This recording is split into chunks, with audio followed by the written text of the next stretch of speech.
Good evening and welcome.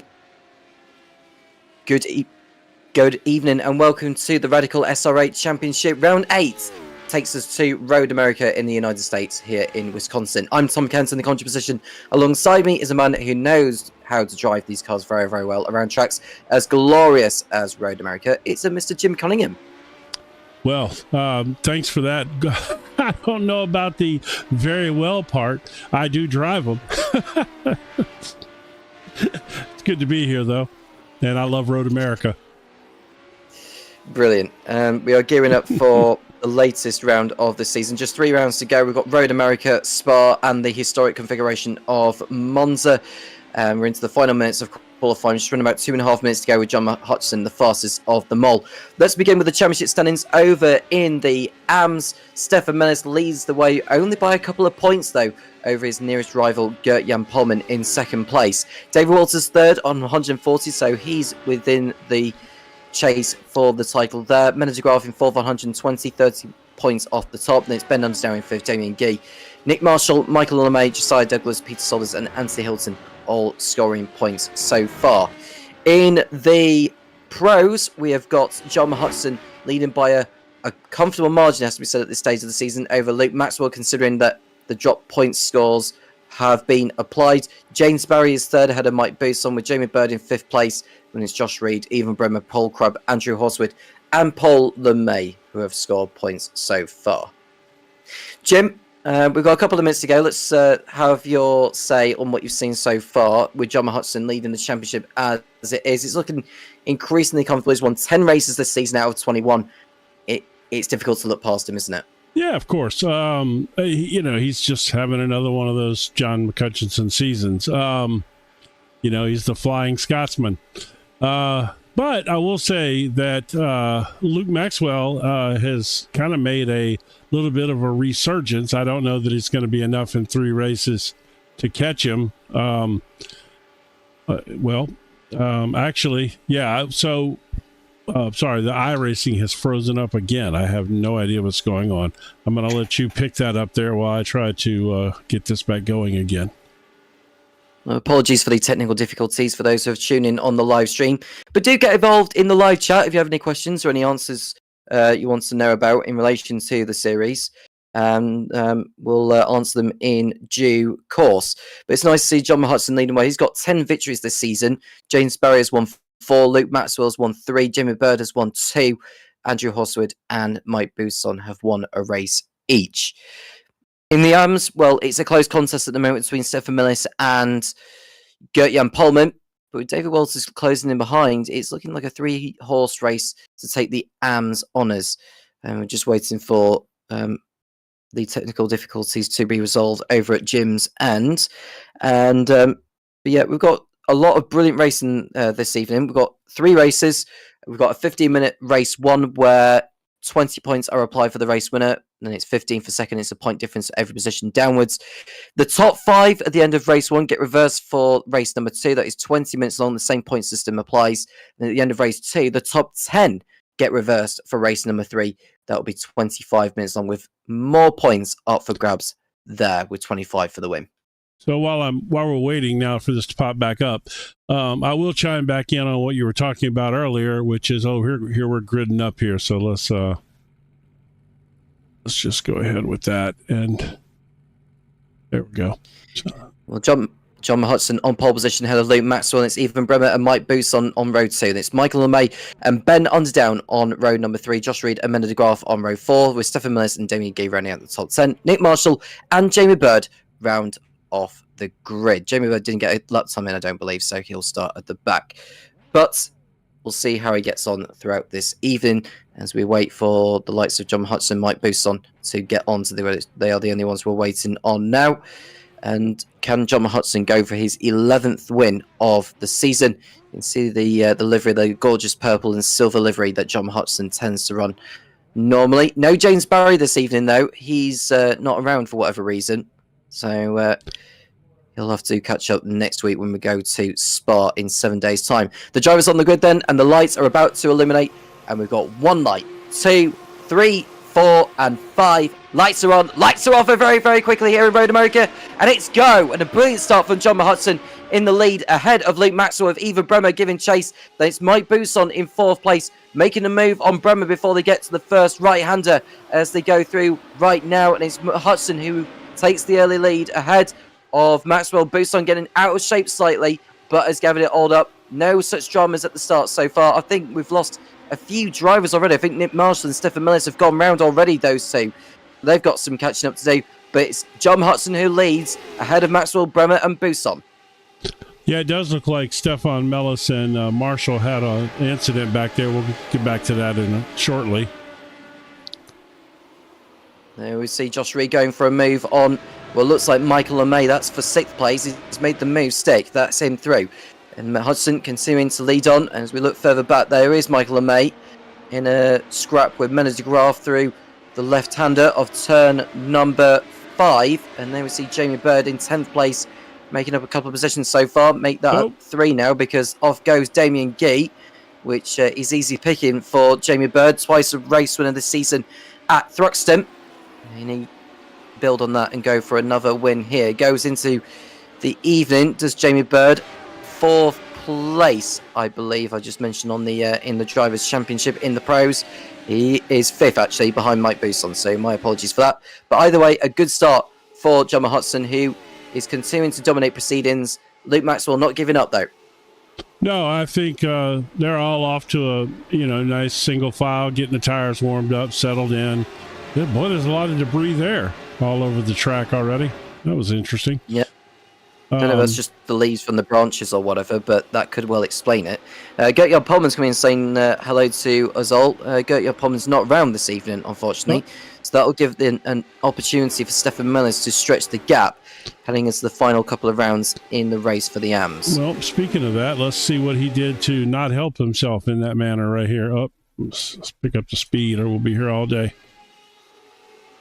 There is Stefan Millis. There he is right there, yeah. Right. Oh, he's going to get tapped for Marshall. Well, he actually looks like he cut across the nose of Marshall to me there. I'm not, I'd have to see that again, but... Well, let's have a look at Marshall's on board, because that will explain why Millis has dropped back, or maybe why they've had the collision together. Yep, that's a good idea. Let's do that. So, Marshall, there we go, right here. So there is Nick Marshall on the approach to turn number 1. It was not his corner. No. It definitely was not his corner. 100% correct. Yep. No, he just drove it in there. He sure did. Oh. Off goes Mendes de Graaf. That's over at turn number 6, and that is him down the order. Unfortunately, therefore, Mendes de Graaf is down to 10th place behind Damien Gee. We've got 6 drivers in the AMs, 6 drivers in the pros here this evening. But John Hudson is taking a giant step closer to sealing the championship, but it's not done and dusted by any means. There is Stefan Millis behind Nick Marshall in their own private battle. Yeah, they got their own little battle going on back there. Apparently Gert-Jan Polman's on holiday, so hopefully he's having a good time wherever he is, and we hope to see him back next week. He'll probably use one of this week's rounds as the drop score, because 8 out of 10 rounds get applied to the driver's score for the championship. And looking at the championship in the grand scheme of things, you've just seen Evan Bremer close in on Luke Maxwell and John Hudson. So it's not like John Hudson is scampering off into the distance. We see Josh Reed run wide in the background. He's able to keep it on track. But this is not a foregone conclusion by any means, Jim. No, not at all. And it really depends a lot on how you get around Road America, which right now it looks like Luke's pretty comfortable here as well. This is a track that you can really go here if you're comfortable, and you can sure make you struggle if you're not. This is one of those tracks. Some people love it, some people hate it. They're coming down the back straight, heading towards turn number 5. Which is the 3rd braking zone of this circuit, as we see Maxwell close in on Hudson. No way through just yet, as Hudson runs wide slightly there. He won't want to be getting a slowdown too many times by running wide like that. And Luke Maxwell just waiting there. He won last week in Solder. Luke Maxwell, it's the first time he won a race since Watkins Glen. Yeah, he seems to have. He was excited that he had kind of broke that curse a little bit, and it's amazing what a little confidence can do for you too. So you start feeling a little better about your driving and get back into contention. He's not out of this by any means. I'm talking about the points championship. Obviously, he's obviously still in the race, but they want to get by Hudson. It's a big gap between finishing first and second in any race in this series. 5 points it is. So if Luke Maxwell can get by Hudson, that's a 10-point swing when you think of it. So he has to get on with it and try and force the Scot into a mistake somewhere, and correct myself as well. I think Luke Maxwell's on 4 wins this season, not 3. And I remember it because after Watkins Glen, the second round of the season, both him and John Hudson were on 3 wins apiece. Yeah, been a dramatic turn of events since then.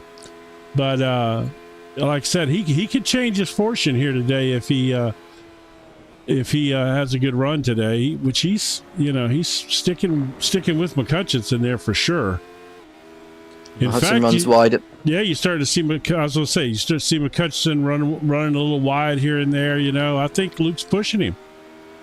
And we've had an error from Josh Reed further back. He's down the order to 10th position. We don't know where he's done that. He's probably done it over at turn number 1.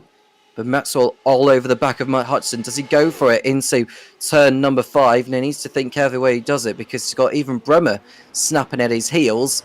And Matt Hudson is continuing to kick up a little bit of gravel there. I don't know if he's trying to make it more of an obstacle for the other drivers behind when they go through the gravel that's left on the racing line. Yeah, I don't know. I would not think he was thinking it to that level. You could get yourself in more trouble than you want like that, especially here. This is a track where if you get a tire off in the wrong spot, your car's going to come around on you. So I would say at this point, John's feeling it out, trying to get himself comfortable and get into his groove. And maybe Lucas, it would appear that John is kind of holding them up a little bit because Ewan Bremer has been brought back into the picture here as well.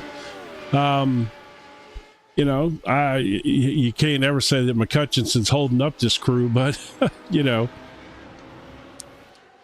We're going through the gravel again on the exit of turn number 12. That is known as Canada, and he's come through nicely there as Hudson. We're approaching the end of lap 4. We're already approaching 8 minutes past this race already. It's going by very, very quickly. So Maxwell won't have too many opportunities to get by Hudson at this rate. No, and these are basically 2-minute laps. So, you'd figure we're going to get probably 8 laps out of this. Where does Maxwell decide to go for it, though? That is going to be the £1 million question, or the $1 million question, wherever you want, however you want to describe that.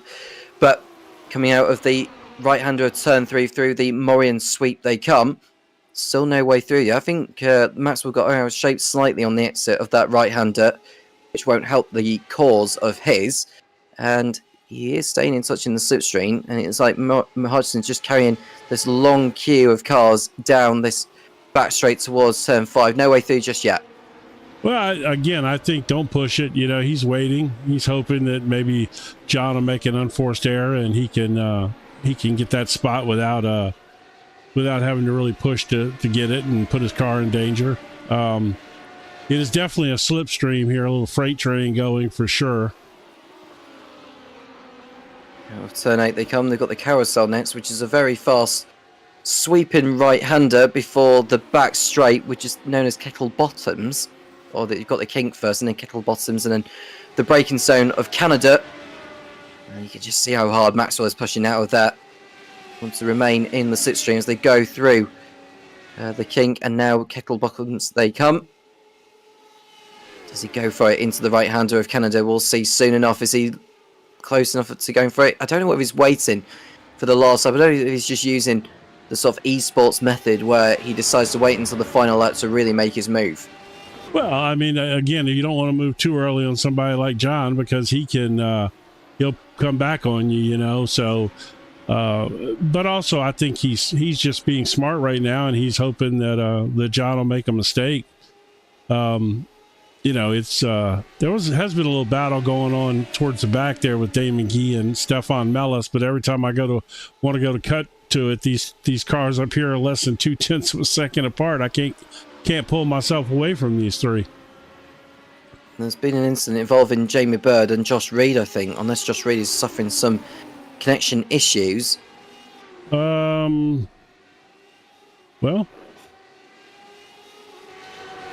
I don't know. Let's go see real quick. Well, let's go back to the leaders, actually, because I think Maxwell looked like he was going to go for a move on Hutchinson. Of course he down did. Towards turn number 5. Yeah, Maxwell, is he through on Hutchinson? I don't think he is that time. No. Oh, we're not live, actually. Hold on. But he still didn't get through. He's still behind him. No, he still didn't get through, but that almost looked like he was going to, have some form of nose alongside. Got an overtake further by us.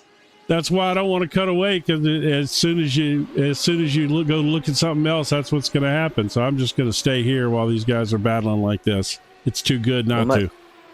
Yeah, well, Maxwell's all over the rear of Hutchinson, going through carousel for the 6th time in this race. They'll have 2 more tours around that before the checkered flag. But Maxwell won't want to sit back too much in case Bremer decides to make a move on his own. But it's the fact that if Hutchinson and Maxwell come together, Bremer will reap the benefits. And Bremer is yet to win a race this season, believe it or not, as Maxwell looks to the inside into Canada on John Hutchinson. And it looks like the man second place in the championship going through. And he's through into the lead here at Road America. No! Great move. Hutchinson gets knocked off by even Bremer. No, he's out. Oh, my God. They're both out, and Maxwell's just home free. Oh, Mike Boost my word. goes into 2nd place, and it's Ben Underdown in 3rd. Even Bremer, I think, has stopped. Holy cow. Let's go back and see that. Maxwell on the inside, which was a fair move.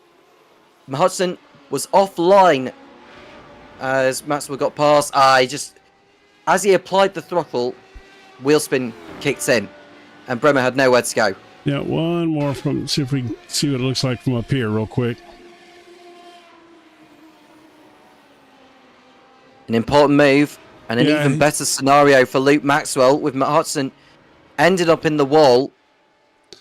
Yeah, McCutcheon just wiggled hard there, and Bremer just got into the back of him, like I said, nowhere to go,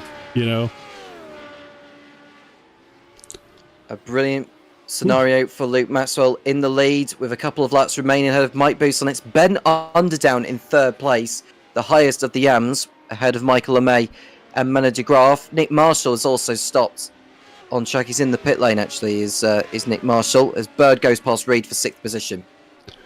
That's yeah, hold on, I'm gonna try to correct something here real quick. Let's look at this real quick here. For some reason that software reset got rid of our class thing. Whilst you look into that, we're looking at Josh Reed, who's on the tail of Jamie Bird for 6th place overall and 3rd in class. John Hudson's rejoined the circuit. He's currently running. He's showing he's in 11th position.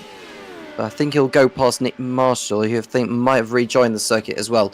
So it looks like John Hudson is on course for what would be 6 championship points, which is little consolation. And they might use this as one of his drop scores by the end of the evening. But this man is about to start the last lap, and he couldn't have had a better start to his evening. No, it worked out perfect for him, and to be fair, I mean, he waited, he set up his move, and he executed his move perfectly. And in the end, McCutcheon had a little wiggle there, potentially even giving him room to get by, because McCutcheon went a little wide there. Maybe he was giving him a little extra space to make sure they didn't come together, and then he caught a wiggle as he was off the track a little bit. But yeah, either way, fantastic start for Luke Maxwell's evening. His patience pays dividends, and it'll put him in good stead for race number 2. And as it stands, Mena de Graaf will be on reverse grid pole for the 2nd race, ahead of Michael LeMay. And Jamie Bird, well, he's just going to miss out, unfortunately. He is 1.2 seconds off Mena de Graaf, so if Jamie Bird is to be on reverse grip pole for later, he needs to make a move. And there is Jamie Bird. Yeah, I don't think he's going to catch him. No, it's too much time. Too much ground to make up, I think. He is 1 second behind Mena de Graaf, so it could be a drag race to the line. You never know. Out of the last corner. Speaking of that, let's see where our leader is on the track map. He's going through towards Canada now. Yep. We'll follow There's Luke him. Maxwell. 4 times a race winner of the season. He won last week in Zolder. And he's going to kickstart his evening in the best way possible. Got by John Hudson, fair and square. And Hudson, being taken out by Ivan Bremer, has given Maxwell a chance in the championship again. And it put him in a really good situation for race number 2. Luke Maxwell powers down the pit straight, up the hill, to take the first win here in Road America. A nicely performed drive from the Brit, ahead of Mike Bousson. And Ben Underdown takes the honours in the AMS in 3rd place. Michael LeMay and Mena de Graaf will hold off Jamie Bird and Josh Reed. And so Mena de Graaf will be on reverse grid pole for the 2nd race, with Bird 6th, Reed 7th, and it's Damien Gee, Stefan Millis, Nick Marshall, and John Hudson, who will be the rest of those to finish. We've got a bit of time actually before those two cross over the line. I figured, I did not figure it was going to be that close between Mena de Graaf and Bird, but and Michael LeMay, they did close it up a little bit though. Well, John Hudson's closing on Nick Marshall actually. He's only 3.5 seconds off him, but surely he's still not going to get to the rear of him before the checkered flag. They've only got half a lap to get through. No, I wouldn't think so. I mean, I'd be surprised if he did. I mean, every point could matter, though. I mean, this is a huge swing in the points right here, though. Well, so how does the drop rounds work? So if McCutcheon uses this as his drop round, does that mean the whole day is a wash? It doesn't matter what he does for the whole day now? Well, essentially, yes, but you never know what he could get out of races 2 and 3. It could be wins. He still could get 2 wins, and still use it as one of his, point scores for the season. In your copious note taking, which I know you do, what was his worst? Well, we'll talk about that later. We'll talk about that after race 2. Let's get the results here. Well, they're already grid. Let's just go ahead and get the grid up. Mena de Graaf on reverse grid pole ahead of Michael LeMay. It's Ben Underdown in 3rd place. Mike Bousson 4th. Luke Maxwell, the winner in race 1 in 5th. And it's Jamie Bird, Josh Reed, Damien Gee, Stefan Millis, Nick Marshall, John Hudson, and Ivan Bremer rounding out the 12 drivers on the grid. We'll come to the thing with John Hudson later on the drop points score. Yeah. We'll talk about that during the warm-up. We're waiting for Hudson and Bremer to get onto the grid, and then we can get the 2nd race underway. And Hudson has come away with 7 points so far this evening, including the point for pole position.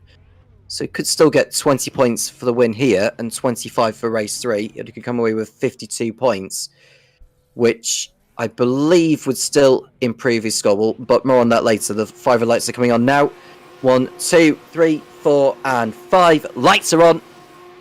Lights off. It's go again in Road America. A phenomenal start from Michael LeMay, getting the jump on Mena de Graaf before they even get to turn number 1. And watch out for Mike Bousson in 3rd place. He's got Luke Maxwell all over the side of him as he goes through turn number 1. But it is Michael LeMay who leads. It's Mena de Graaf, Luke Maxwell, Mike Bousson side by side go through the kink of 2. And it's to the right hander of 3 they come.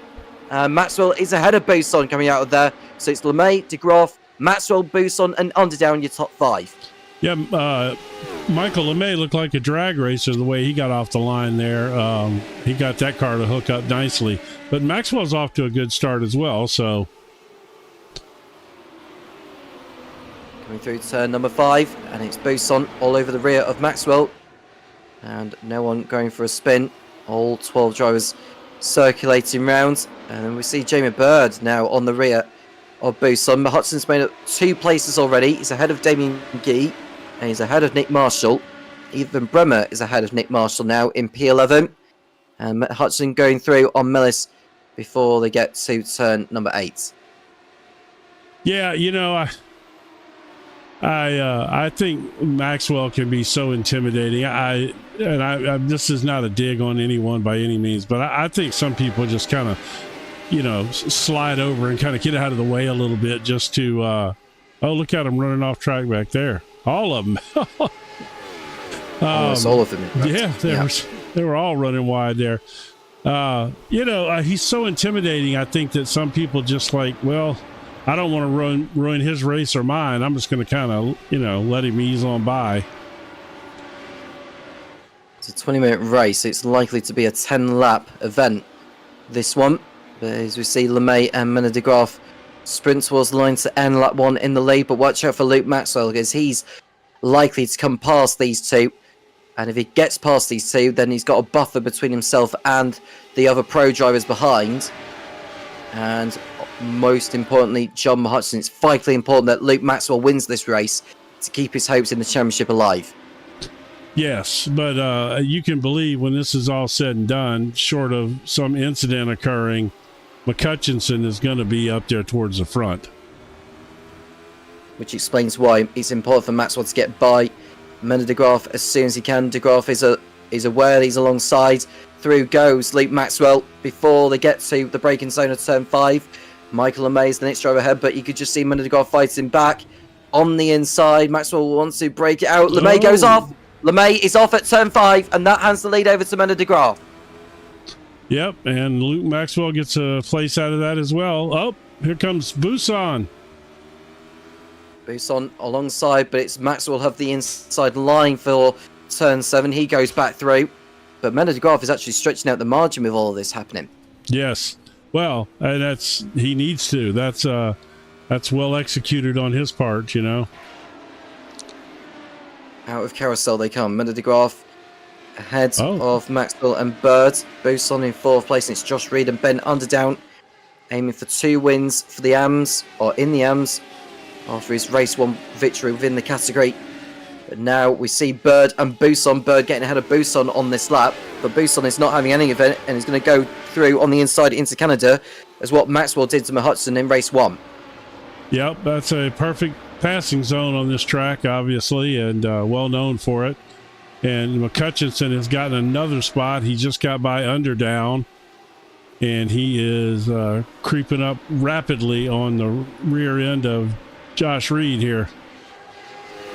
See all the debris, leaves and dirt and gravel being kicked up, and the track undulates to the pit straight, and Maxwell is getting the gap down all the time. If he can get it alongside before turn 5, this time on the inside of Menna de Graaf, then that should be job done. And Bird and Busan still in their own tussle as Josh Reed continuing to run wide as Hudson closes in. I think Hudson's got Reed this time. Yep. He got by him right there. Yeah, he's moving up fast. At this point, Maxwell is right on. He's about to make his move on Menna right here, I think. Did he take a little too long to get the move done here? But I think he's got through on Menna de Graaf now. Yep. As Maxwell, so it's important he pulls away. As Bird goes through on Busan. Yeah, Bird going through on Busan. Did he make the move stick? He didn't. And that is going to allow Hudson to really get involved in the fight. As we see Josh Reed and Ben Underdown, who's dropped back behind Reed, but he's still second in class, is Underdown. He'll have to hope that Menna de Graaf drops down the order from where he is in second position, with Busan, Bird, Hudson and Reed all over the back. Well, at this point right now, Luke Maxwell needs to focus on just running some super clean laps, some qualifying type laps, and put as much space as he can while McCutcheon tries to finish off these last guys to start working his way back up there. But based on the way Bird and Busan and Minnow are running right here, I would think that John's going to have a fight on his hand for every one of these positions. There's a little bit of a side-by-side battle between, that was Mellis and Bremer potentially, although Bremer is nearly through at the moment. But Busan and Bird tussling into the last corner, and Busan has gone off the circuit, I believe, and that's allowed Hudson through into 4th place. but this is really nipping something. It's almost like a drag race. So one, Josh Reed all over the back of Buson, heading towards the right-hander. Wheel to wheel banging almost there between Buson and Reed. Do they get the cars slowed down? They do. And Hudson, well, he's picking them off one by one, going after Luke Maxwell potentially. Yeah, he is indeed. He's he's being John McCutcheon, and especially after what just happened to him in that previous race. But Luke is starting to, slowly open up the lead a little bit. Out of turn 5 they come. And Maxwell's not exactly pulling away from Miller de Graaf. He has to hope that de Graaf holds up everyone else. Give Maxwell all the buffer he needs for the remaining laps of this. But Hudson is the one who's making the overtake so far. And he's got Bird in his way. And Bird is not an easy driver to pass by any means. No, he's not. Out of carousel. And from the onboard wing view of Jamie Bird. Gets a nice exit out of carousel. And we're looking at Reed and Buson further back, who are really, really going at it here. Is Reed going to find a way past Buson on the inside, entering Canada? We'll see soon enough, but it looks like Bird is going to go for it on Miller de Graaf soon enough, but he has to tuck back in. And this is losing Bird time, but Miller de Graaf makes a mistake. It's the same yet again. John Hudson gets involved in a collision at Canada Corner. Oh my goodness, 2 races in a row. Holy cow. All right, there's got to be a little residual damage here too. Obviously Buson was involved. Who's a Minnow just pitted. Oh my goodness. Let's go back and see this again. Wow. Go replay on the incident involving Miller de Graaf. He got out of shape, and it's exactly what happened when Hudson got out of shape himself and then was taken out by Even Bremer. And I think Josh Reed actually got involved in it. I believe Buson, he did. most certainly. Yeah, Mike Buson's car is most certainly damaged from all that. Oh, absolutely. Here, so this is looking at it from ground level. So, yeah. Oh yeah. You have to say that was on Miller de Graaf. Oh, sure, absolutely, yeah. I mean, it's a racing incident. The same thing that McCutcheon did in the previous race. Got a little out of shape, and car behind him couldn't get by. I mean, couldn't get out of the way in time. Well. That certainly changes things, doesn't it? Well, it's certainly opening things up in the championship. Jamie Bird up into second place. Josh Reed now third, and he's got Even Bremer, who's come through from the back to get up into fourth place. It's Ben Underdown, who's still the lead. Well, he's now the leader of the ANS because of Miller de Graaf's maladies over at Canada. And we are seeing Reed and Bremer position. Uh-oh. That was iRacing again. iRacing's making me nervous today. Bremer, what can he do with Reed here? Well, Reed is... I tell you what, very early, actually. He is putting up a fight, that's for sure. Well, he's just allowed Bremer to go past, actually. Reed felt that it was not worth fighting. Yeah. He's just got to make sure he gets through Canada, because we've seen drivers run wide there and really drop it right in front of the pack. Yes, several times. It's Maxwell who leads the way. 9/10 clear over Bird. I just, this whole... I can't believe all the stuff that we see. What happened? Did I miss something here while we were flashing? This is Buson without his rear wing. Oh, yeah. I'm surprised he carried on. I'm surprised he carried on without that. He may not even realize he didn't have it. I've done that before, So we'll come back up here. Let's see. Wow. Well, Jamie's not playing, though. He's still coming. We're looking at replay images at the moment. No, we're just back a little bit. Sorry. There is Reed behind Bremer in the fight for third place. If I was Mike Buson, I'd probably go into the pits if he hasn't already done so, because there's too much damage to that car. Having said that, without the wings, it does give him the extra straight line speed, so I don't know what's I don't know if that's contributed to his decision to remain out there. Yeah, I don't know though. This course got way too many high-speed turns to be doing that. That would I don't think that would serve him well at all. I'm shocked he's still out there. Like, I don't know how you keep the car on the track right there without a wing. I don't either. Rather impressive, I have to say, because this is not a track. Yeah, Jurgen Pullman said that's not John's corner tonight. What bad luck. Yeah, I mean it. Both, you know, that's. I mean, that's just how fast it can change. You know. And Bremer is looking to make up for the error in race 1 when him and John Hudson collided. And Bird is getting the gap down to around about half a second on Maxwell, so it's not done and dusted for the championship protagonist by any means. No, indeed it's not. He is I don't know if Luke is just maybe taking it easy or if Jamie is just absolutely flying. I mean, if you look at the lap times, they are those are fast, man. Under 2 minutes. Only the fastest of the fast are running under 2 minutes tonight. So yeah, they're running real deal lap times here. Bird just put the fastest lap of the race down on his last lap. It's a 1 minute 59.2. Compare that to what Maxwell produced. It was a 1:59.6 last time around. Bird getting the gap down by 4/10. But you don't need me to tell you the gap because you can see the two in your picture.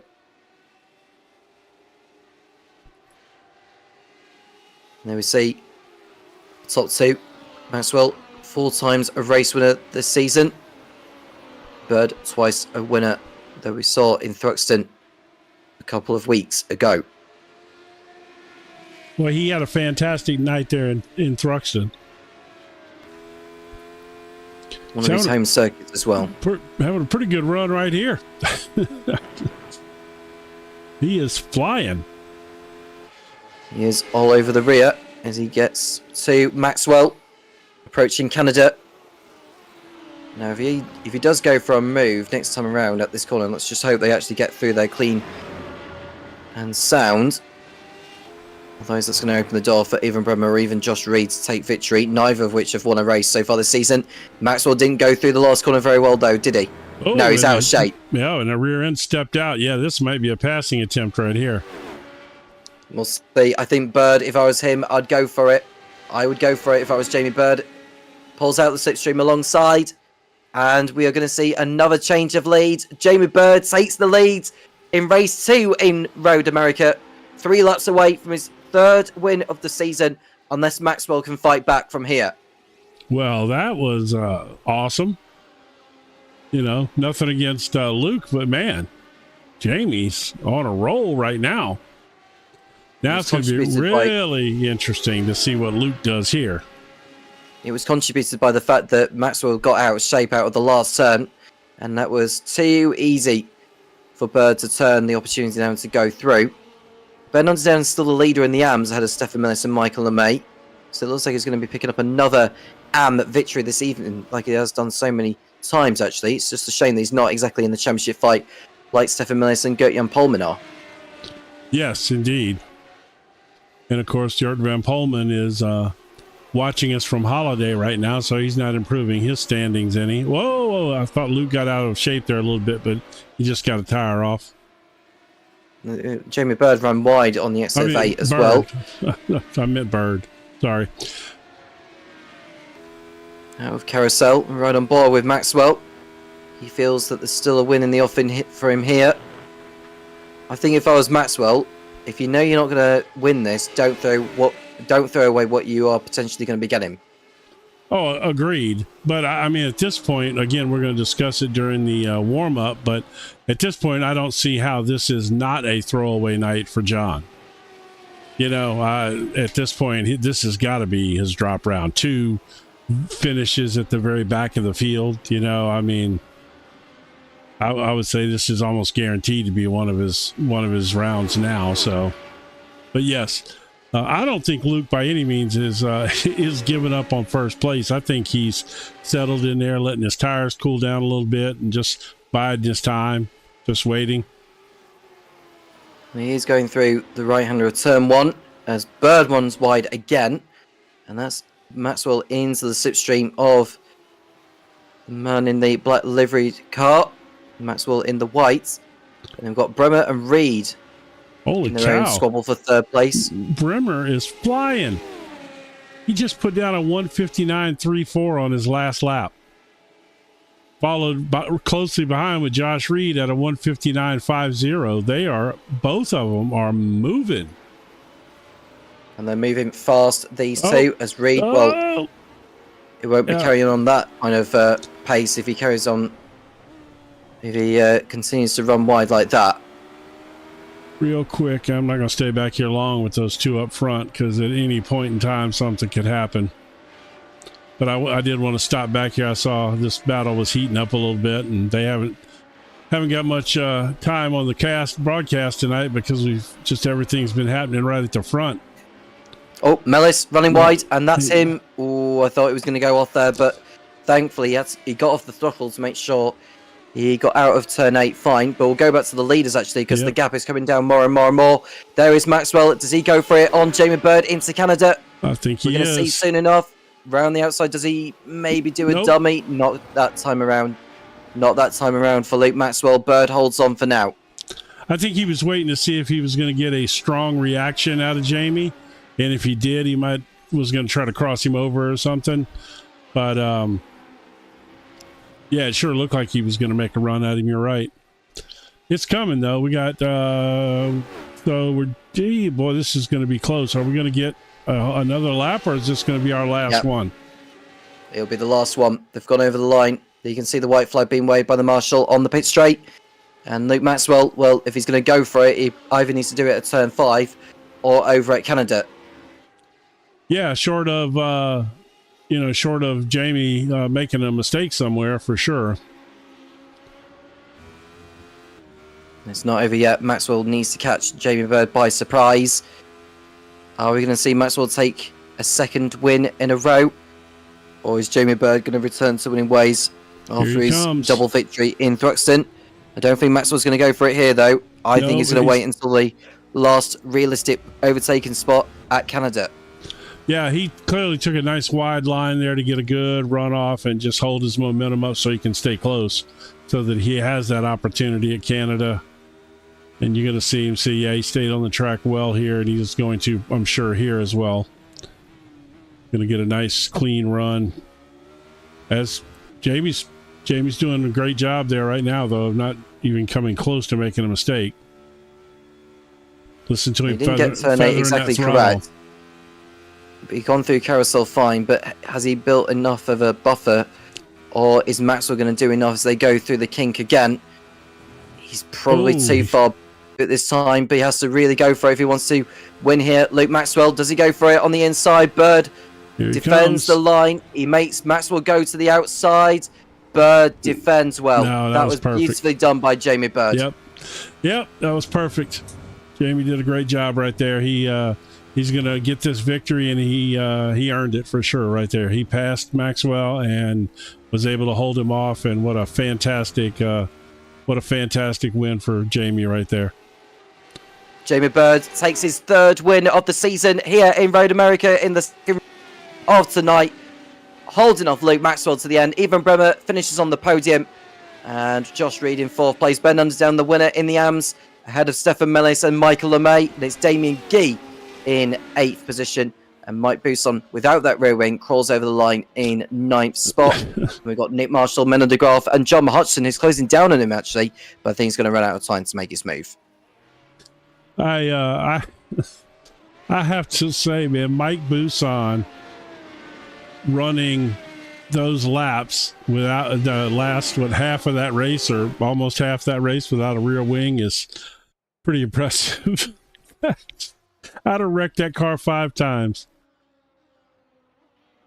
I just saw Menno de Graaf beat Nick Marshall to the line, so that's at least an extra point for Menno de Graaf. But a rundown on the race 2 result here in Road America in Wisconsin. There they are. Jimmy Bird, the winner, ahead of Luke Maxwell. Next, Ethan Bremer in third place. Josh Reed fourth. Ben Underdown wins out in the AMS ahead of Stefan Millis, Michael LeMay, and Damien Gee.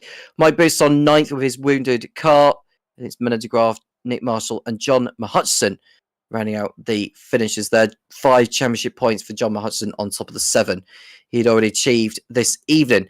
Let's go on to the topic then of John Mahutchison then, as we look at the drop scores, because that's an important talking point. Yes. His previous worst round that's counted is 46 points. Now, he's already picked up 12 this evening. 25 points, we're moving on to 37. So, in actual fact, he would use this round as one of his worst scores. But my opinion is, the drop scores he's had this season have been in Mount Panorama and Lebanon. And what were they points wise? Do you have that information? I don't at the moment. Okay. I don't. I would have to look previous weeks actually to find out that information for you. But in terms of the first, I think in terms of the first round, I'm just looking at bit by bit because I have to go back like previous weeks to find out the exact information on that one. So just bear with me 1 second if I can do that. No, I can't really find it at the moment.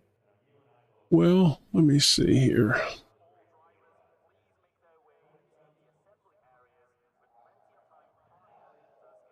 But looking at the calendar for the remainder of the season, whilst we are looking at what John Hudson's previous points are, we go to Spa next week on the bike layout, and it's to the historic configuration of Monza for the season finale.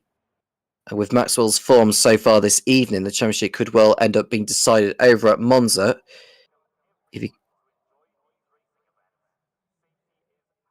All right, so what? Luke, sorry, what? Well, I was going to say with Luke Maxwell, his previous worst score that is counted is over at Lebanon, where he picked up 46 championship points. He's likely to better that score, which would mean that if he gets more than 48 points this evening, so far he is on 35. He would improve his score by only a couple of points, because the next worst score that would be counted is the 48 points he achieved in round 5 in Knockhill. Okay. So, well, what I'm trying to figure is, if McCutcheon uses this as a drop score, what is coming back in to replace it is what I'm trying to figure out. Well, that is a very, very good question. But I can't, I don't guess there's a website for their points. Everything is just done by John by hand and put in here. Okay, no, that's not right. Is that all the rounds? 1, 4, 5, 6, 7. Sorry, folks, I'm just counting it. I had to I almost had to get to the point where I had to take my shoes off. So according to this, but that can't be right. Like, it's showing McCutcheon's worst 2 rounds as 1 and 3. Which are rounds 1 and 3 of Mount Panorama and Lebanon. Yeah. And is that the scores that you're showing, that you're showing he's not counting as of now? Yeah, he's not counting them, but he will need to recount them, because this round is going to be one of his worst scores. Okay, 100%. So based on that, Mount Panorama was week 1, correct? Yes. Okay, so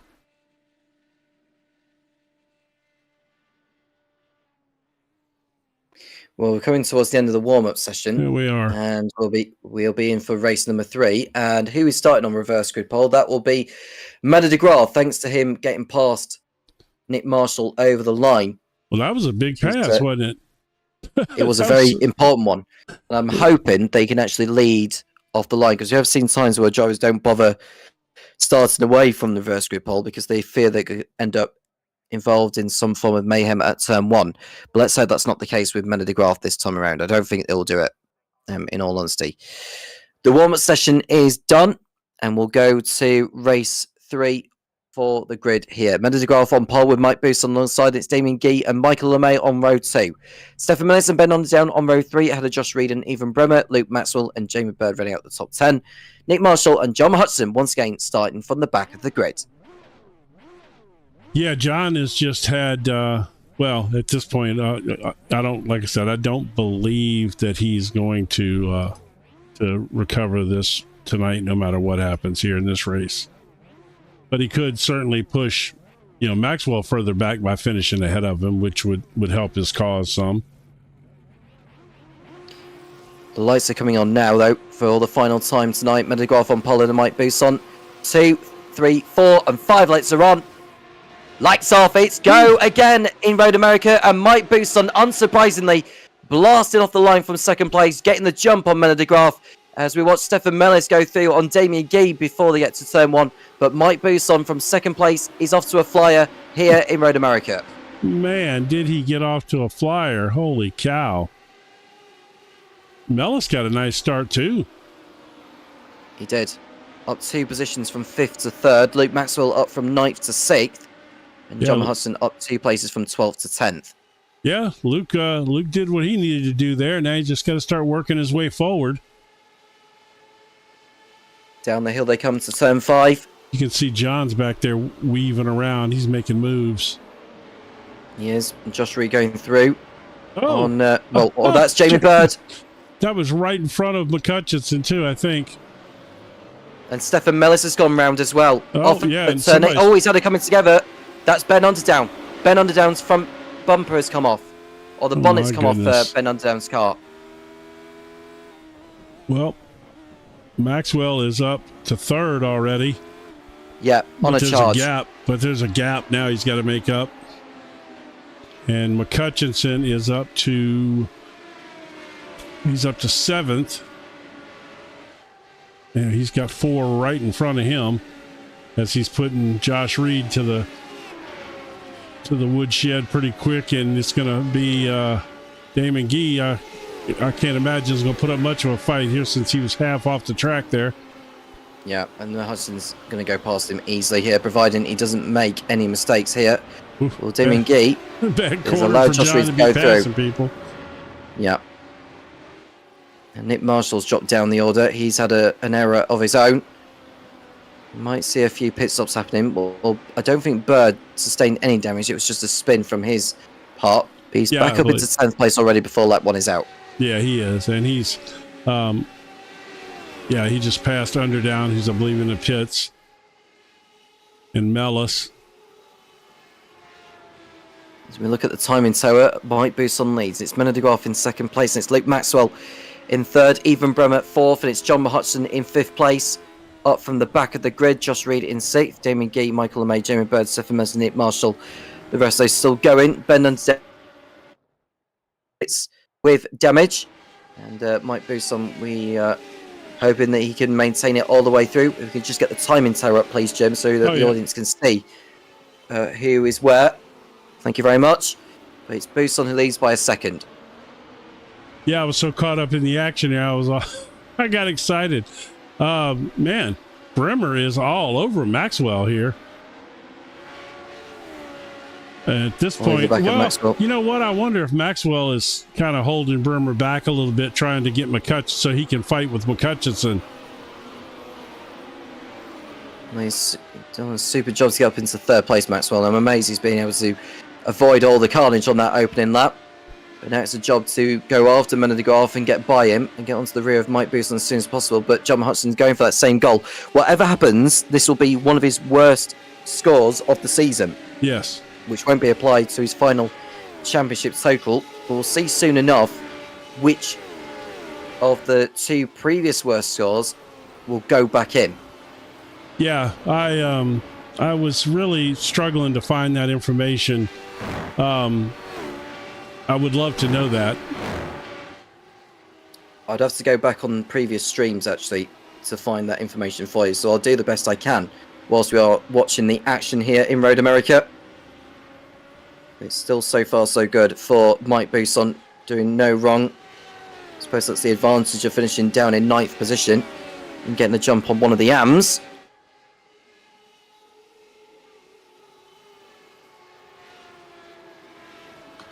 We're on lap 3 so far, and it looks like Bremer is still unable to get by Maxwell at this stage. But it seems to be calming down so far as the race continues to calm down. Yeah, man, I tell you, Bremer is.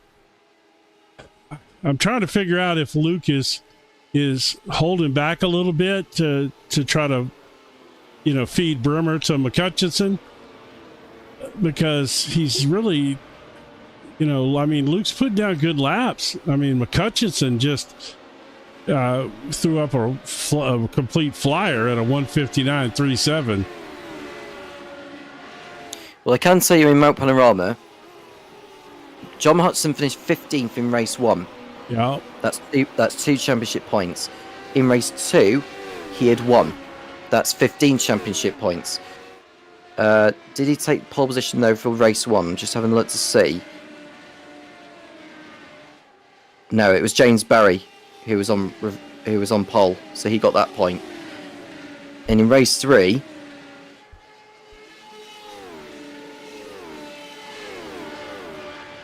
he ended up in P9, which for race 3, I think is 13 championship points. So 13 plus 2 is 15, and then plus another 15. Another 20, because that's you 20. get. Yeah, so it's 35. 35, yeah. So if he was to win this race, Then John Hudson, he would drop a 35 and replace it with a 36. 37 it would be. Oh, Because he 37. took pole earlier. Oh, yeah, okay. Oh, here we go. Oh, I thought he. Look. It looked like Bremer was about to make a move there, but he thought better of it, I guess. Yeah, well, he's had a better drive out of 1 compared to Maxwell. There's no way through at the moment, but Maxwell is still closing in on Menor de Graaf for position. The 25 minutes race, remember, so it's likely it's going to be a 13-lap affair for these 12 drivers. Ben Unsdown has rejoined the race in 12th place, but it's likely he's not going to be catching up and making it a hat-trick of AM victories this evening, unless something catastrophically goes wrong involving his rivals. Yeah, he would. That would definitely require several people getting in trouble. Not the. No, go ahead. I'm sorry. Yeah, well, I'm looking at the Lebanon results. Yeah. Just to help answer our question. Hudson finished 7th in race 1 there, so that's 10 championship points. In race 2,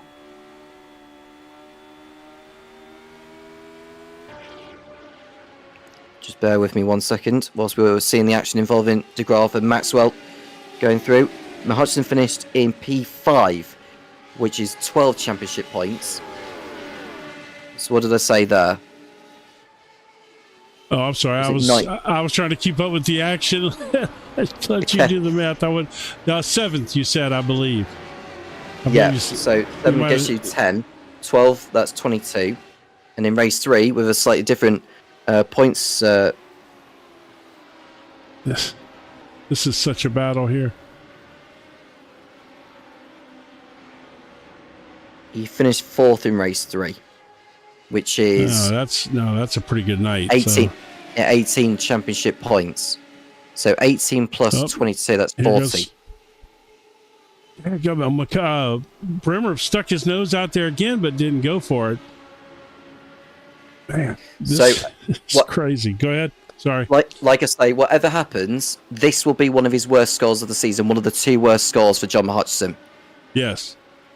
We just got to figure out what's going to be his. So obviously, then that would make it would be replacing a 35 with a 30. No, 35 with a 37. Is that what it was? No, it will be replacing a 37 with a it'll replace the 35 with a 40. Oh, with a 40. Okay. Yeah. That's 40, assuming that he wins tonight, this round. No, sorry. If he wins this one, it'll be 37. 37. I said if whatever happens here, it will be right. one of his worst 2 scores. Okay. Yeah. So 37, and he scored a 40 in Lebanon. Yeah. Okay.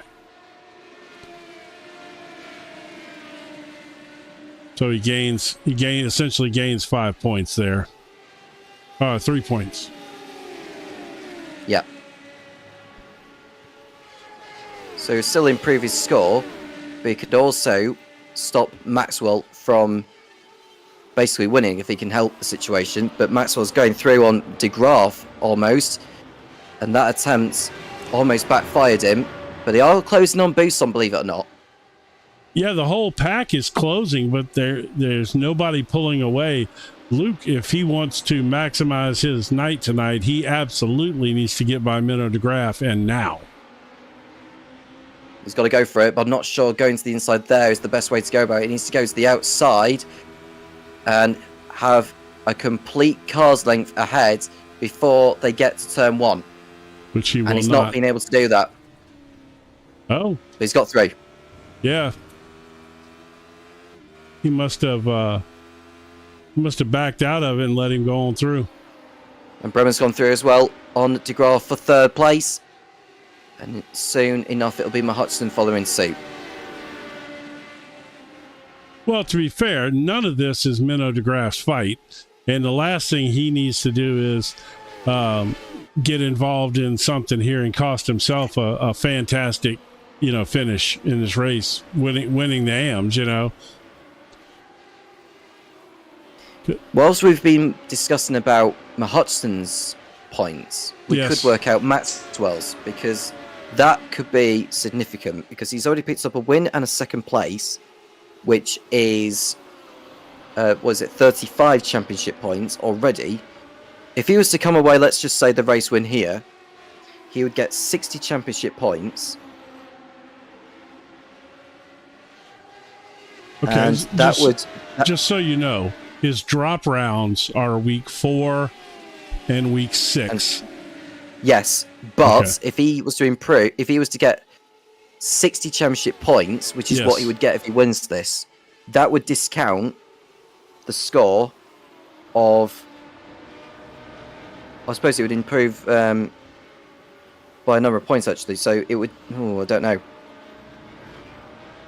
Yeah, so 60 championship points he would get, whereas Hudson, he would still collect 37 he would add 40 points on top of what he's already got, because the 37 that he would score here wouldn't count. It would go towards the drop scores. So the 40 points he picks up in round 3 in Lebanon would be added to his total. Yes. So which move him. So Barry's out of the championship running, let's be honest. He's not going to win it, because he's missed 2 rounds already. So it's between Hudson and Maxwell for the title. Hudson would improve his total by 40 points, which would move him from 285 to 325 as he runs into the rear of Menno de Graaf there. He's lifting Be careful, him up. John. Yeah, that's not really sure he's supposed to be doing that, but you can just see Maxwell is on the tail of Buson on the approach to turn 5. Hudson to the inside of Menno de Graaf, and that's easy picking. But we're looking at the top 3 of Buson, Maxwell and Bremer. Hudson will be involved in this shortly, but he's gone in too deep into turn 5, and Menno de Graaf was able to go back through. Yeah, that's John's really pushing back there. I mean, I guess he doesn't have anything to lose at this point. It's already a throwaway night, so he's just trying to get to the front and, take some points away from Luke, I guess. That's all he can do. Maxwell winning this one would give him 60 championship points for the evening. He'll move from 256 to 316, which means he'll only be 9 points off John Hudson with 2 rounds still to go. That sounds like a championship battle. It most certainly is, providing Maxwell doesn't get caught up in any mishaps here. Goes to the outside of Buson. Buson forces him out wide. But Hudson's still not able to get past Menno de Graaf. And Maxwell's got to play it carefully here. Yeah, well, and so does John, just from the sense if he's trying to interrupt Luke's evening. Mike's fighting for a win right here, though. Of course, he was a winner last week, right? Yeah. He won last week and he's only won tonight. It'd be victory number 5. He was to come away with the win here. Goes to the outside of Busan. Does he make it into the lead here out of the right-hander? I think Maxwell's done it. Unless Busan has something to respond to it. But Maxwell's completed the move. So Luke Maxwell moves into the lead here at Road America. A significant move in the title race with John Hutchison. Yeah, very significant. No matter what happens, that's an additional 5 points for Luke right there. He needed, but I don't know that Busan's given up just yet. Well, Busan may not be giving up, and most certainly isn't even Bremer behind. There was a little tap there from Busan on Maxwell out of 5. Maxwell just needs to get away from these because he won't want to give the toe on Busan or Bremer coming out of Carousel. No, and he really needs some help from Bremer right here to get on Busan.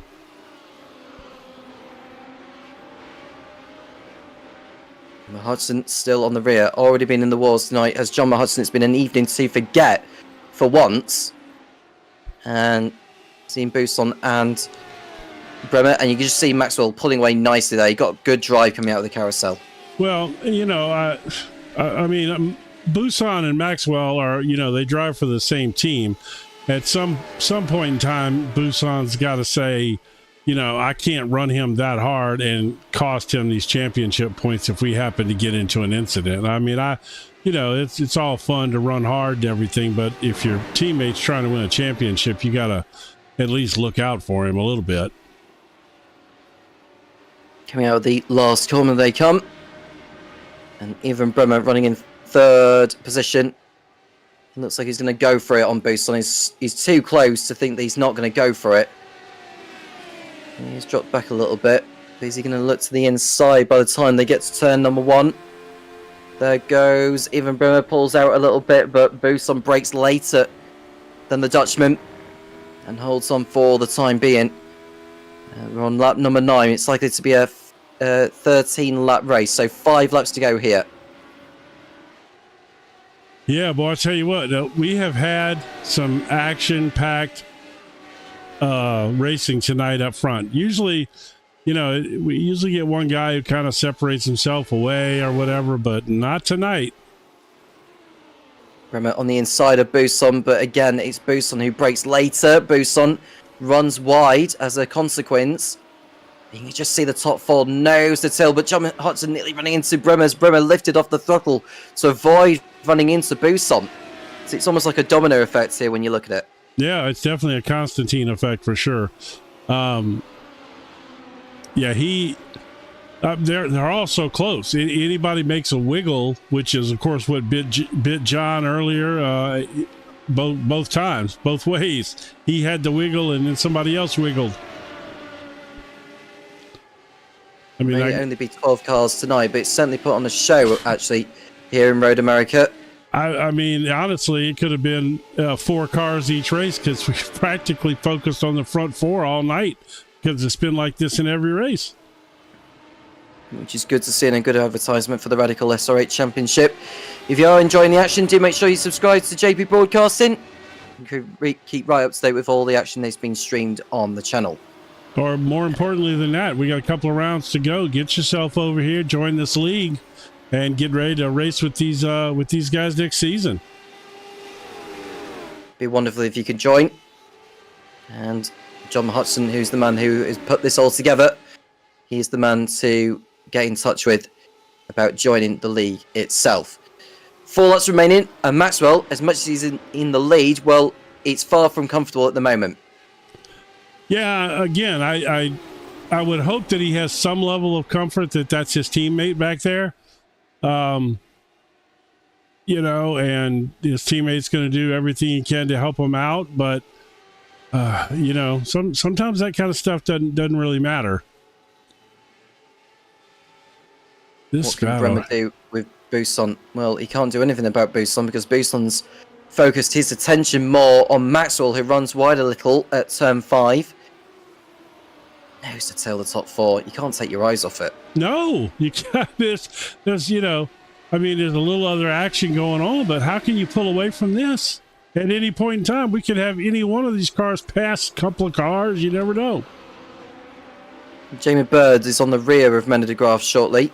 After that spin he had at the start, he's back up into 6th place. Josh Reed, who's been in the wars as well, is in 8th behind Damien Geet. But there we see Luke Maxwell putting away Matt Buson, struggling through Carousel.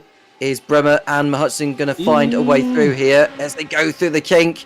Oh, running wide goes Bremer. That's dangerous. McCutcheon's going to try to make a move on both of them, I think.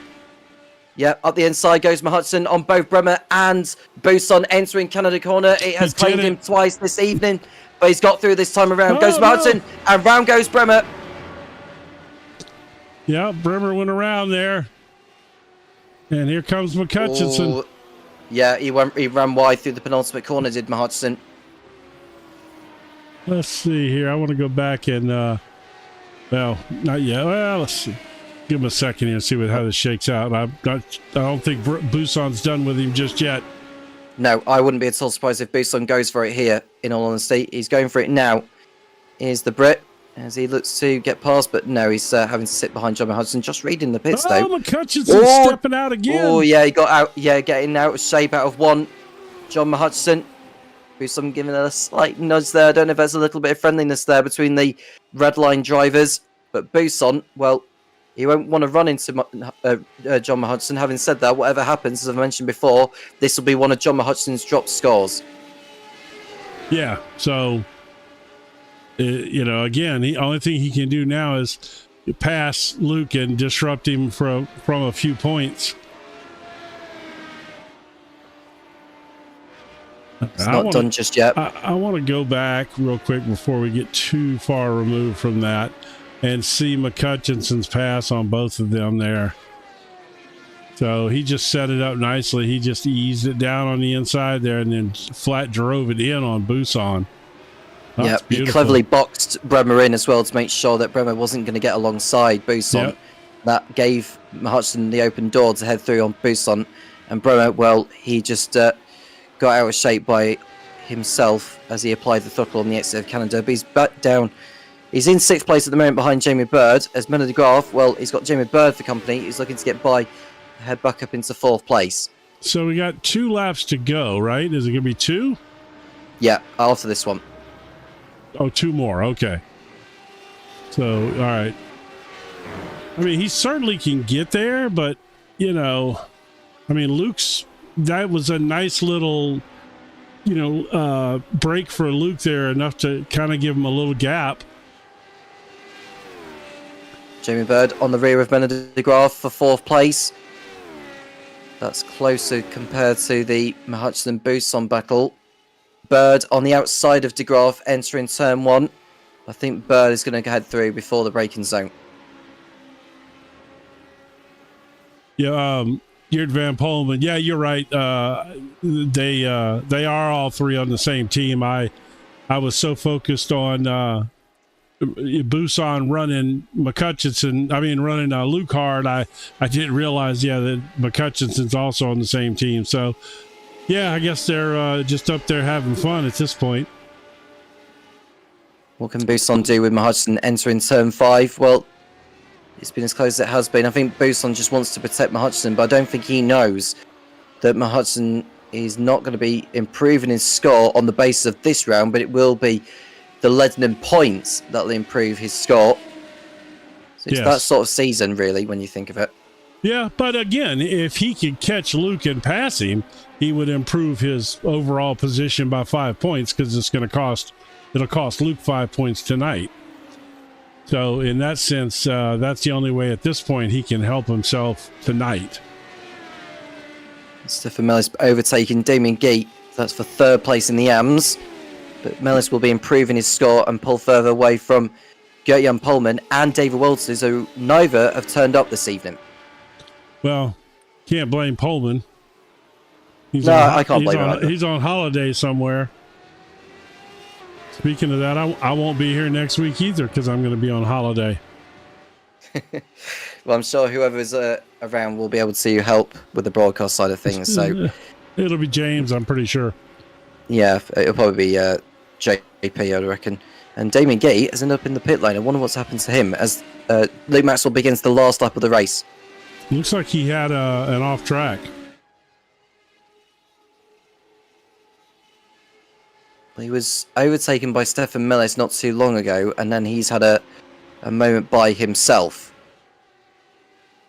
I think Maxwell's got this one sewn up, providing he doesn't make any more errors here. Yeah. Doesn't need to push too hard. No, I think he's good. There is Damien Gate. I think he's had damage long before he's pulled off that. I believe so, yeah. I don't know whether he's come together. I don't know whether he's come together with someone before he had to pull off, but he's out of the race. Anyway, is that Hudson going round? Was it? He's just lost the position. Yeah, he's just lost the position. Yeah, he's gone round as John Hudson again. Oh my goodness. Well, there you go. That's all that Luke needed right there for sure. Yep. And that just sums up John Hutchison's night. It does indeed. It does indeed. Do we have time real quick? Yeah, we got time. Let's go see John spinning here and see what happened.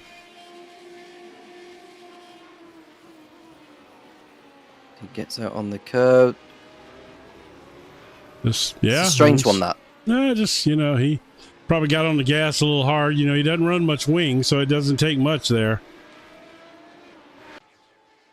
Down to 5th place goes John Hutchison. That allows Jamie Bird up into 3rd place, which is a remarkable recovery after spinning on the first lap. It really Luke Maxwell, well, this is a real dream evening he has had. This has given him a realistic shot of the championship heading into the final 2 rounds at Spa next week and Monza in a fortnight. But for now, it's an evening to celebrate for Luke Maxwell. It's win number 5 of the season, win number 2 of the evening here in Road America. Luke Maxwell wins again in the Radical SR8 Championship, takes the race 3 victory ahead of Mike Bousson, who comes home in 2nd place. Then it's Jamie Bird 3rd, Menno de Graaf winning out in the AMS in 4th, and it's John Hudson who heads over the line in 5th place. He has had an evening to forget. Even Bremo likewise, and it's Michael LeMay, Stefan Millis, Nick Marshall, and Ben Underdown the rest to finish. I'll tell you what, Menno de Graaf had a nice run there in that race. He was up there in contention most of that race. That was a really good run for him.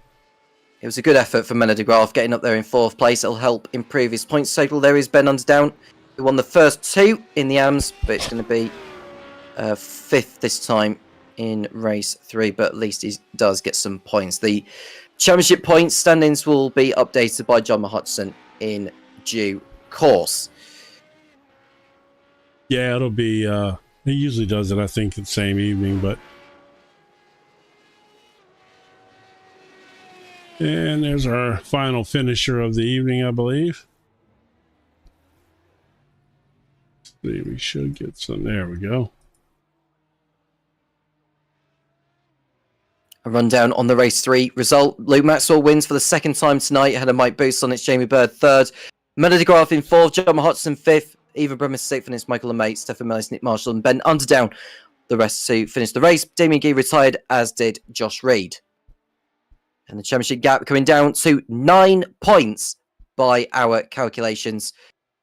And that has really given Luke Maxwell. It felt like Luke Maxwell had no chance of the championship a couple of weeks back, Jim, but now he's got a realistic shot of it. I tell you what, he's made a nice turnaround, hasn't he? He was hot early, cold in the middle. Now he's getting hot again. We'll get some interviews with drivers in a moment. But Road America, do you feel like it's delivered again this evening?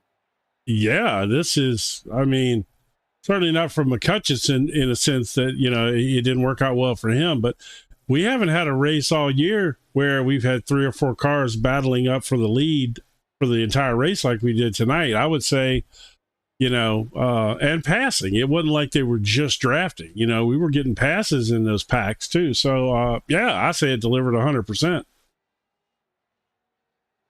I think Road America is definitely one to go back to next season. I mean, we've seen some brilliant action across a lot of the circuits this season, including Knockhill and Thruxton for absolutely sure. Well, since he's in the interview room now, should we get a word with the double race winner tonight? Absolutely. Let's get him in then. Luke Maxwell taking victories in races 1 and 3, and it was a second place finish in the second event, and it's given himself a realistic shot of the title with John Hudson heading into the last couple of rounds in Spa and at the historic configuration of Monza. Luke, what an evening! A much better evening compared to some of the previous rounds. That has given you a better chance in the championship overall. Yeah, not bad, was it? quite happy with that one for sure. Put a few laps of practice in this week, so over the sort of weekend and back into last week. So yeah, I felt comfortable. The track was hot, and I was quite conscious of trying to look after the tyres. But luckily, the temperature dropped. I think by about 7 degrees by the time we got to the longer race. So that certainly helped. I think we'd have struggled in 47 doing 25 minutes at that pace. I mean, you've mentioned the fact that you've done some extra practice around here, which has clearly paid dividends. And what has also paid dividends for you was how John Hudson got on tonight. And we worked out that tonight is going to be one of his drop scores, which, you know, we've worked out the points total in terms of both you and John. And I think it's down to 9 points with 2 rounds left. Ooh, that's quite close. I mean, it was obviously a very good weekend for me and a terrible one for John. And I've obviously had Knockhill, was it, or Ledden and Thruxton. I think it's a couple of bad rounds anyway for me. So yeah, I think it's good to be up there, and obviously I'll try and push John as much as I can, to the end of the season, really. And obviously we got historic Monza, haven't we, at the end? So that's going to be a bit of a as I said to James once, it's like playing chess in an angry wasp nest. Well, I'm gonna tell you, based on the races I've done this year so far there, which has been several, everybody thinks the oval is what causes the problems there. It's not. It's that bunch down fairway. I mean, straightaway when you come out of the oval, and there's that bump there, and you've got everybody's funneled down because you're only getting half of the straightaway. And that's where it seems like all the accidents happen at, but everybody has it in their brain that it's going to be the oval just because, it's a crazy thing that we're doing. Yeah, I think that little sort of king cut towards the Lesbos is quite tricky because it's hard to judge. You want to make sure you're over enough. And, I've definitely been there before. you got that massive curb right there too. If you try to run side by side through there, somebody's going over that big sausage curb. Yeah, I did well when we did it last season. So fingers crossed we can have another good run there. But it's a cracking circuit to race at, to be honest, especially in these cars. Do we need to check the cameras in the pits tonight to see if you were back there tinkering around with McCutcheonson's suspension or something? You can go and have a peek, see what you can find. Poor Johnny, he obviously just lost it a bit on the dirt in the first race, and I think obviously Ivan couldn't go anywhere. So, and then this was his second race, he hit Meadow. So. And I could see him coming in the last race. So I think did he have a little spin on his own? Did he on the last race there? So it was coming out of turn 5, he did. Luke, I think he just got on the car a little bit too much as he got wide on the on that bump. We were chatting before the last round there, and he said it would probably be a drop round for him. So it's, but he loves it here. So it's just a shame, isn't it? It's typical, kind of where you don't think you do well, and where you do, it can all go wrong. Yeah, his was just bad luck, bad on his part where he got a little twitchy there and got hit, and same thing, Minnow got twitchy in front of him and he hit him, it's just bad luck, just racing luck tonight. Yeah, it's the way it goes, isn't it, sometimes? Yeah, good luck for me, I didn't get caught up in anything, so. Well, it's easier when you're up front. That helps. Yeah, that's true. Reverse grid is always the challenge, isn't it? Trying to get through. Anyone you want to shout out to, Luke, before we let you go? I'll give a shout out to John tonight. It's been a bit of a rotten night for him, but I know how that feels. So shout out to John. Well, it's been a brilliant last couple of rounds for you, Luke, and hope that you continue this good run of form, and we're going to be in for a brilliant finale at Monza in a couple of weeks' time. Great stuff. Cheers, guys. All right. Thank you very much, Luke. And it's time to bring the man who's come away with 2 podiums. That is Mike Bousson. It was 2nd in race 1, 9th in race 2, 2nd in race 3. Mike, 2 podiums for you tonight. Good evening or bad evening? What do you reckon? To be fair, it went better than I expected. In some regards, as I predicted, it would be very hard to break away. And really, get away from the pack. So with a few little mishaps from other people, it was a reasonable result. Race 2, so I got myself collected in somebody else's problem, but obviously knock-on effect is of that I started 9th, so it gave me a chance to fight. But I was struggling a little bit. Just speaking to John about it, it felt a lot different than the practice sessions, and he said it was a wind direction thing into the last corner because I could not get it to go around that last corner for ages. My brain took quite a long time to engage that it needed a little bit more rotation on the pedal. But yeah, great track. I was amazed that you were actually able to continue without the rear wing there, because whilst it may give you the extra straight line speed because obviously it's less dry, but going through the corners of its high speed nature, I thought, sure, there's no way you can continue. I thought you were going to pit in. To be fair, I didn't even realise it was missing. The steering wheel was bent. I knew that. So it was literally counter steer most corners just to try. Every time you go around, at least a 90-degree left or slow speed corner, you had to literally just oversteer. So you just had to steer into it so much. I'd had a couple of spins, I think, trying to keep going. But I thought to myself, I do not want to lose the 9th position because I did not want to have to go through the pit field again and get caught in people's issues. What about Spa then next week? I mean, it's the penultimate round of the season. We're using the bike layout this time around, but what are your hopes for that? Again, it's a good track.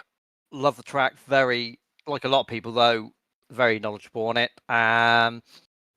Obviously, it has similar characteristics to the fact that you can be the fastest person on the planet and you will still drag everyone around with you. So again, going to be hard to break away. So there'll be a lot of fighting, I feel. Not done that layout, but obviously it's not going to be a massive, learning curve. So yeah, I'm looking forward to it. Anyone you want to shout out to, Mike, before we let you go? Well, lucky for you, I've not got anything political. I haven't even thought about it, so I'm just going to give it to John for donating lots of points this evening to the rest of us. I appreciate it, John. Thank you very much. Well, it's very nice of you, Mike. Thank you very much. And hope we can see you standing on the top step of the podium next week in Spa, just like we saw from you in Zolder last week. I'm sure I'm going to win the championship still, boys, so don't worry about it, I reckon somebody's done the maths wrong, and I am pretty sure it's mine. But we will see. Cool. I'll let you get off then, Mike. Thank you very much for taking the time to speak to us. And Mike Bousson, bye-bye. Mike Bousson taking second place in races 1 and 3. Good job from him. Let's speak to the championship leader, who it's safe to say it's been an evening to forget. John, where did it go wrong for you? What's happened? I joined the race. I think I should have stuck out tonight. So that was a night to remember that. I think it's one of them was my own fault, to be fair, so can't complain much about that. 2 of them were my own fault, actually. Well, Canada Corner has certainly not been your favourite corner this evening. Let's put it that way. No, that's been one to remember. That's the way it goes. You've got to take the rough with the smooth. So that'll be one drop round. Yeah. Well, me and Jim carefully worked out the maths because we couldn't see what the drop scores were for rounds 1 and 3 for you, but I've reviewed it. Worked out myself because it was like 35 points that you got in Mount Panorama and 40 over in Lebanon, and you got 37 here. So the 40 points you got at Lebanon would go in as one of the counted scores for your championship. And working it out compared to what Luke Maxwell's got, the gap is now down to 9 points. Okay. That's good calculations. I'll verify it tomorrow. Well, that- it could be suspect, you know. But Did I really get 37 points tonight? Well, Didn't we think it worked would out get because that you got the point for Paul, didn't you? no, you would have gotten 37 if you would have won the third race. Ah, that's correct. Yeah. Yes. Yes. I didn't think it would be 37. No, that would have only been the case if you would have won, but it still would have been one of your 2 drop rounds, even at that. Yeah, I think my points will be the same. I don't think my points will have changed. Because that's got to be my worst round, so that'll get dropped. So my points will stay the same. I don't know about Luke's. Yeah, well, we'll see when the points get calculated anyway. Spa, what do you reckon, John? Are we going to see the John that we know of? Who knows? I was looking forward to these last 3 rounds so much. Road America, Spa, they're 2 of my favourite tracks. And Monza Historic is just going to be a blast. And then tonight started and finished like that. So who knows what's round the corner? And anyone you want to shout out to, John, before we let you go?